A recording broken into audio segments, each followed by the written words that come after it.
Assalamualaikum warahmatullahi wabarakatuh. Shalom, Om Swastiastu, Namo Buddhaya, Salam Kebajikan. Perkenalkan, nama saya Kesya Angelika Damayanti Boris Manjunta, Prodi S1 Farmasi kelas 1B. Dosen pengampu saya pada mata kuliah Praktikum Farmakologi. Izin Ibu Dina Maya Syari, S.Farm MSI, Apoteker. Apa itu hewan uji? Hewan uji coba atau sering disebut hewan laboratorium atau hewan coba adalah hewan yang sengaja dipelihara, diternak, dan dikondisikan secara khusus untuk digunakan sebagai objek dalam penelitian ilmiah, eksperimen, pendidikan maupun pengujian biomedis. Contohnya seperti hewan uji ini adalah tikus. Kami kelompok 1 akan mempraktekkan dari 7 cara pemberian obat dan sampai pengorbanan. Begitu juga alat dan bahan. Yang pertama adalah masker, kedua spit 1 mili, ketiga sarung tangan medis, keempat spit oral, kelima hand spool. Untuk bahan ada aquades dan juga ada kandang. Yang pertama adalah oral. Cara pemberian obat pada hewan secara oral.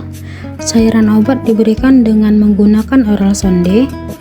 Oral sonde ditempelkan pada bagian langit-langit mulut atas hewan uji, seperti tikus, kemudian perlahan-lahan dimasukkan sampai ke nepogas dan cairan obat dimasukkan. 2. Subkutan. Cara pemberian obat pada hewan secara subkutan. Kulit di daerah tengkuk diangkat dan bagian bawah kulit dimasukkan obat dengan menggunakan alat suntik 1 mili dan jarum suntik ukuran 27 gram. Selain itu juga bisa di daerah belakang tikus. 3. Intravena. Cara pemberian obat pada hewan secara intravena. Tikus dimasukkan ke dalam kandang reaksi tikus dengan ekornya mengulur keluar.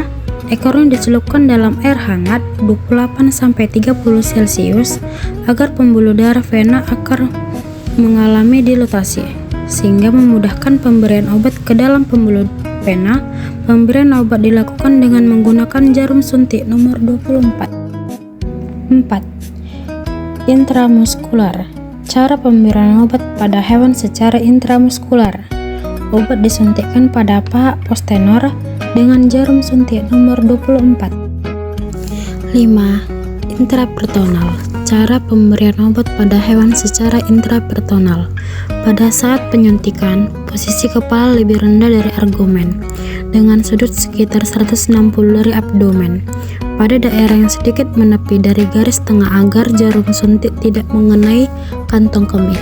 Penyuntikan tidak di daerah yang terlalu tinggi untuk menghindari terjadinya penyuntikan pada inti. 6. Anestesi.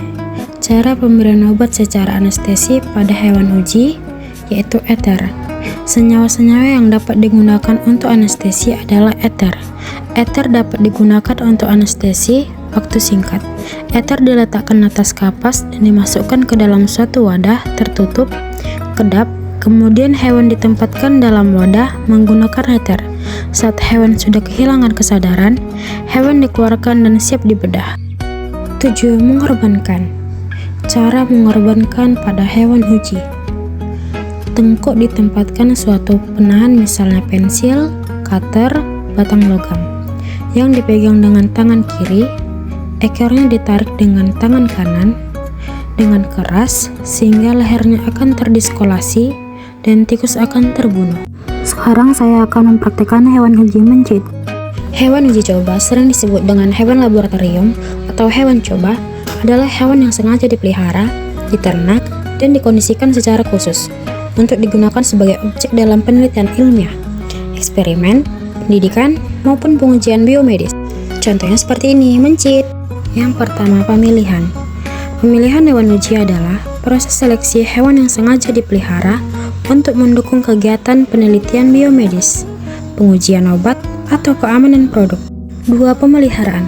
Proses perawatan dan pengolahan hewan laboratorium mencit yang bertujuan untuk menjaga kesehatan, seperti menjaga kebersihan mencit, kandang disterilkan, mengganti skem, dan pangan mencit.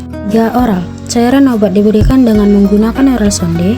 Oral sonde ditempelkan pada langit-langit mulut atas hewan uji seperti mencit, kemudian perlahan-lahan dimasukkan sampai ke spegos dan cairan dimasukkan. 4. Subkutan. Kulit di daerah tengkuk diangkat dan ke bagian bawah kulit dimasukkan obat dengan menggunakan alat suntik 1 mili dan jarum suntik ukuran 27 gram. Selain itu juga bisa di daerah belakang mencit. 5. Intravena. Mencit dimasukkan ke dalam kandang reaksi dengan air hangat 28-30 Celcius agar pembuluh darah vena ekor mengalami dilatasi, sehingga memudahkan pemberian obat ke dalam pembuluh vena. Pemberian obat dilakukan dengan menggunakan jarum suntik 24. 6. Intramuskular. Obat disuntikkan pada paha posterior dengan jarum suntik nomor 24. 7. Intraperitoneal. Pada saat penyuntikan, posisi kepala lebih rendah dari abdomen dengan sudut sekitar 160 dari abdomen pada daerah yang sedikit menepi dari garis tengah agar jarum suntik tidak mengenai kantong kemih. Penyuntikan dari daerah yang terlalu tinggi untuk menghindari terjadinya penyuntikan pada inti. 8. Mengorbankan. Pada tengkuk ditempatkan suatu penahan misalnya pensil, cutter, batang logam yang dipegang dengan tangan kiri. Ekornya ditarik keras sehingga lehernya akan diskolasi dan mencit akan terbunuh. Dengan ini saya akhiri. Terima kasih. Assalamualaikum warahmatullahi wabarakatuh. Shalom. Om Swastiastu. Namo Buddhaya. Salam kebajikan.